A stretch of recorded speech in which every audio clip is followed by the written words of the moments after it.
Hello there. Thanks so much for joining me today. I'm Colleen Klimczak. I own Peace of Mind Professional Organizing, LLC.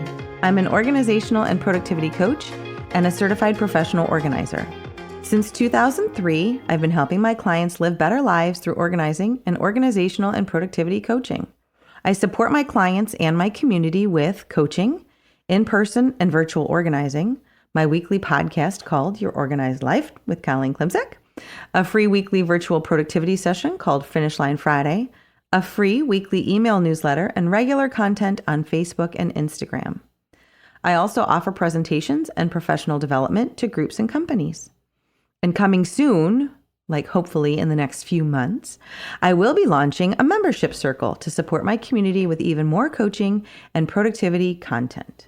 On a recent call with one of my accountability partners, I was so excited to have this to share. And please don't judge me. I should not be so excited about this, but I am. My bank, the bank that has held my business bank account for almost 21 years now, starting long before there were smartphones and apps with which to make deposits, now allows business bank account holders to deposit checks via the app. I know, this sounds so basic. And it is. I realize that. But about once a year for the last 10 years or so, I have asked the bank if I could deposit checks virtually. And because it's a business account, I've been told no. I haven't asked in a few years, and I've just gotten into the routine of going to the bank once or twice a month to make a deposit. But that seemed so clunky in this technological age. It sounds clunky just to have checks, but so many of the speaking engagements that I provide are paid from the organizations in check form. Anyway, when I went this past week and the ATM gave me a hard time, which had been my workaround up until now, I stopped and I spoke with a teller, and she figured it all out with me. She is my new favorite, I think. Her name's Ruby, but I digress. And she did confirm that that used to be the case, but that the bank has made updates, and now I can deposit checks virtually. This is huge. It sounds silly, I know, but it's huge. And on my accountability call last week, my partner Lane pointed out that this is one less toleration, as we call it. And yes, that. So I was willing to put up with the extra errands, though they made me cranky, because I thought I had to.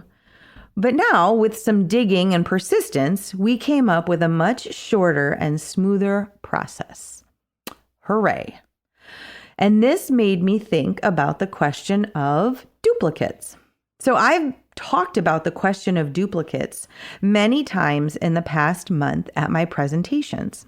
The question of what's the right amount, right? So having the right things in the right quantity. And though I will put right in quotations because those are very personal and specific choices.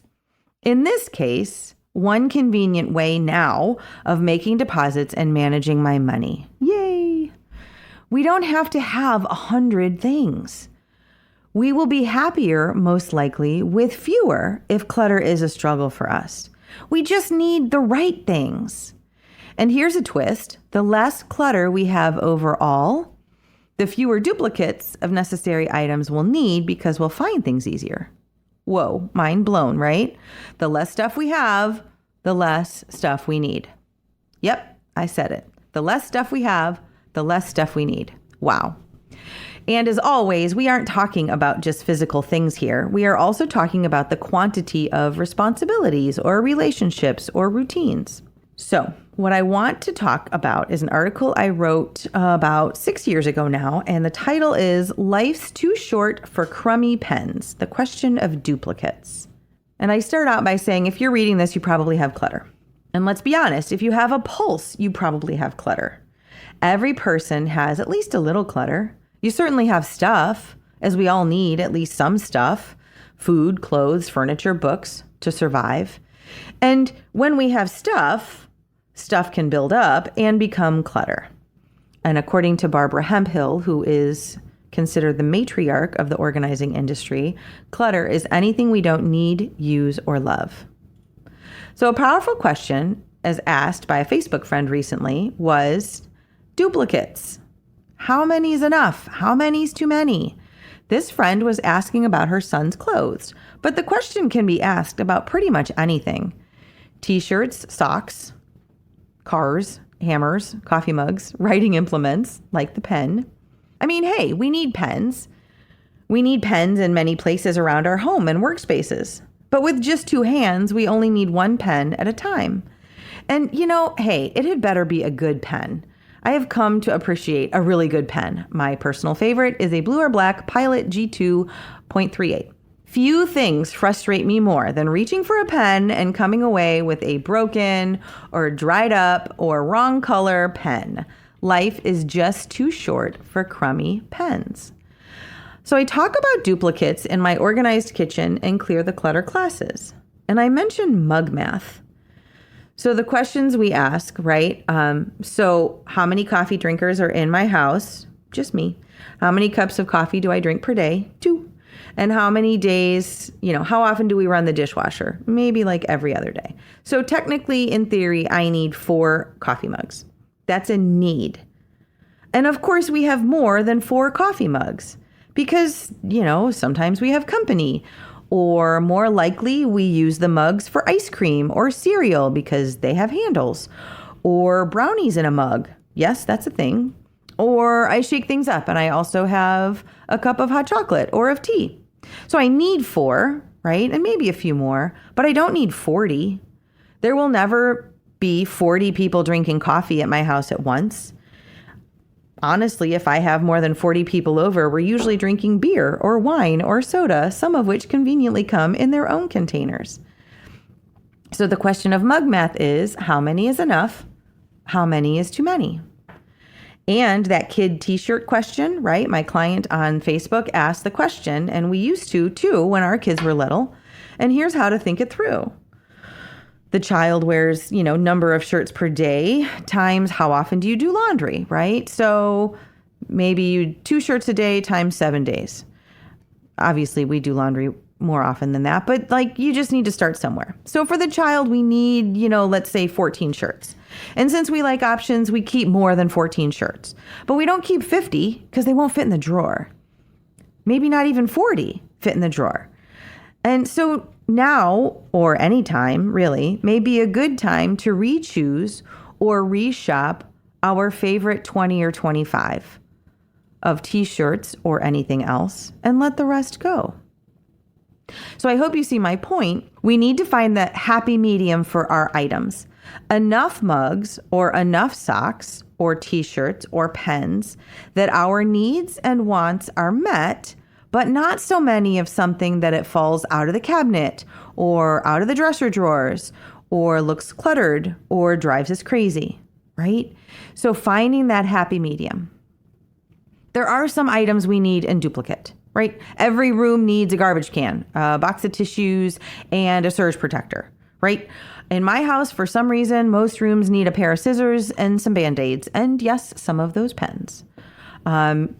I know in many houses, charging cords. We need lots of different charging cords in lots of different rooms. Maybe house keys, right? Maybe you need a couple extras of those. A class participant last week pointed out that we should have a hammer on each level of our homes. I don't know why that is, but it's true. In the bedroom, in the kitchen, in the basement, plus one in the garage. So she didn't have to run up and down all the stairs all the time. Fair enough. Right? So there's others. Yes, we do need duplicates of some things. When I was reviewing past articles I've written to share this week, the question of duplicates is also mentioned in my article recommending a bag of chargers packed all the time and ready to travel with you. Yes, we need duplicates of some things, but not of everything. So, back to the original question, how can you figure out how much is enough and how much is too much? And yes, there are actually questions you can ask yourself to help you come to that answer for yourself.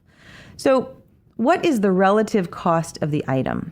What I mean by that is having duplicates of things like scissors or garbage cans or pens doesn't cost too much, and having extras certainly saves time and hassle.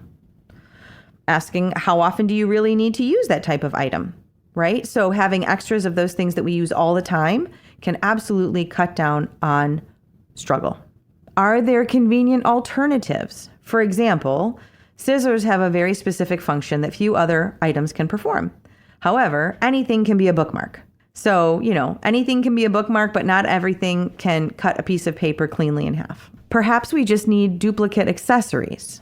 For example, I only need one bullet blender, but I may have multiple cups for multiple smoothies because I may make a smoothie both today and tomorrow. And maybe I didn't wash the dishes or run the dishwasher between yesterday and today. Or maybe other people in the house also want a smoothie. So it makes sense to have just one blender, but multiple cups and accessories. Also, when we need an item, how quickly do we need it? For example, when my kids were little, we always had lots of extra socks. Because when we needed to leave the house, missing socks really slowed us down. So it was worth it to have extras just to make our departures easier. Not everything requires such immediacy, though. So back to the original question, how much is enough? How much is too many? That depends on who's asking and what you're asking about. But this is a great question and a great guide to use as we get organized and purge our clutter, both actual clutter and also intangible clutter. So what does that look like for you?